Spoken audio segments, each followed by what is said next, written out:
নিদ্রা, সকিনা, শুভ সন্ধ্যা থেকে শুরু করে এই কুয়াকাটা এবং কুয়াকাটার পূর্ব অঞ্চলে অনেক স্পট আছে যেগুলো ব্র্যান্ডিং এর অন্যতম নায়ক এই আরিফ রহমান, যার ক্যামেরার ছবিতে আলোকিত হয়েছে এইসব স্পট গুলো।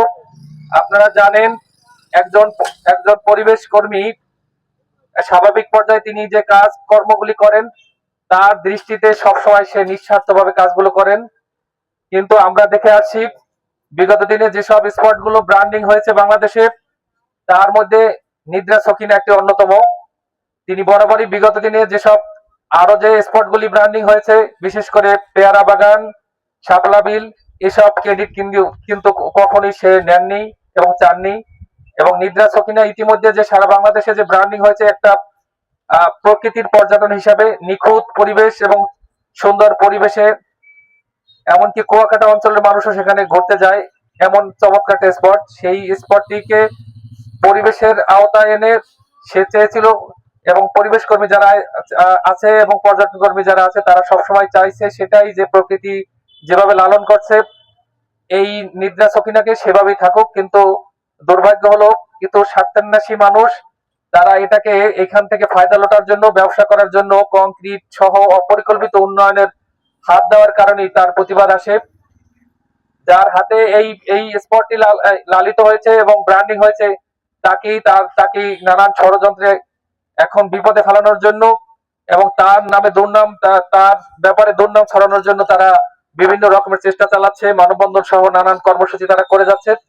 আমরা এই কুয়াকাটা থেকে, কুয়াকাটা পর্যটন কর্মী, আমরা পরিবেশ কর্মী, আমরা সংবাদ কর্মী যারা রয়েছি, এক আরিফুর রহমান সংবাদ কর্মী, পরিবেশ কর্মী এবং পর্যটন কর্মী, তার পাশে আমরা রয়েছি। আমরা এই কুয়াকাটা থেকে বাংলাদেশের শেষ প্রান্ত এই সমুদ্র সৈকত থেকে আমরা আওয়াজ তুলছি, প্রতিবাদের আওয়াজ।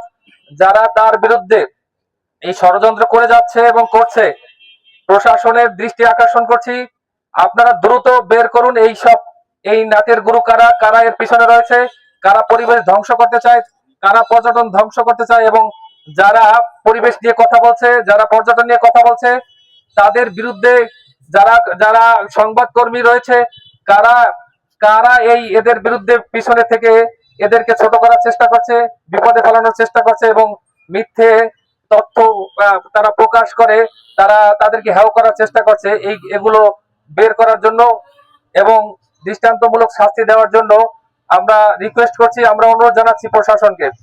বিশেষ করে নিদ্রা সকিনা ওই অঞ্চলের ইউনিয়ন পরিষদ এবং ইউপি সদস্য সহ যারা স্থানীয় স্বার্থান্বেষী মহল রয়েছে, তাদের দৃষ্টি আকর্ষণ করে বলছি, আপনারা ভুল পথে হাঁটছেন, আপনারা ভুল পথে হাঁটছেন।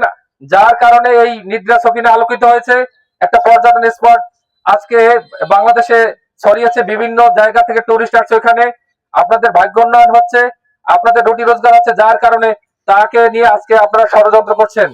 আপনারা এই ভুল পথ থেকে সরে আসুন এবং তাকে স্বীকৃতি দিয়ে এবং পরিবেশ সম্মত নিদ্রা সকিনা গড়ে তুলুন।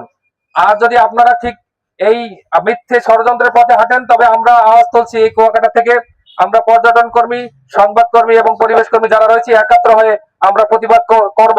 আজ থেকে প্রতিবাদ করছি এবং আগামী দিনগুলোতে ইনশাআল্লাহ আমরা আরিফুর রহমানের পাশে রয়েছি। আপনাদের কাছে অনুরোধ থাকবে, আপনারা উপকূলে আছেন, আমাদের প্রতিবেশী, আমাদের পর্যটকরা আপনাদের এলাকা যায়, আপনাদের ওই অঞ্চলের অনেক পর্যটক আমাদের এই অঞ্চলে আসে, আমাদের মধ্যে আপনাদের মধ্যে একটা সেতু বন্ধ রয়েছে। আমরা চাই না কখনোই কোনোভাবেই আমাদের আশপাশের কোনো স্পট কোনোভাবে ক্ষতিগ্রস্ত হোক, অপরিকল্পিত উন্নয়ন হোক। পরিবেশ ঠিক রাখে তারপরে পর্যটন, আমরা সবসময় যেটা চাইছি, এখনো চাইবো, আগামী দিনগুলো সেটাই ঠিক থাকবে, এর কোনো ব্যত্যয় ঘটবে না। আপনারা যদি রক্তচক্ষু, আপনারা যদি লাল চক্ষু আমাদের সামনে উপস্থাপন করেন, কোনো কাজ হবে না। কোনোভাবেই আপনারা পরিবেশের ক্ষতি করে, পর্যটনের ক্ষতি করে এবং আপনারা একজন পর্যটন কর্মীকে হেয় করে আপনারা কখনো নিজেদের ফায়দা লোটার চেষ্টা করবেন না। আপনারা শুধরে যান এবং আরিফুর রহমানকে কাছে ডেকে তাকে পাশে রেখে আপনারা সেই পরিবেশ ঠিক রেখে আপনারা নিদ্রা সকিনার উন্নয়নে হাত দিন, আমরা আপনাদের পাশে থাকবো। তো সবাইকে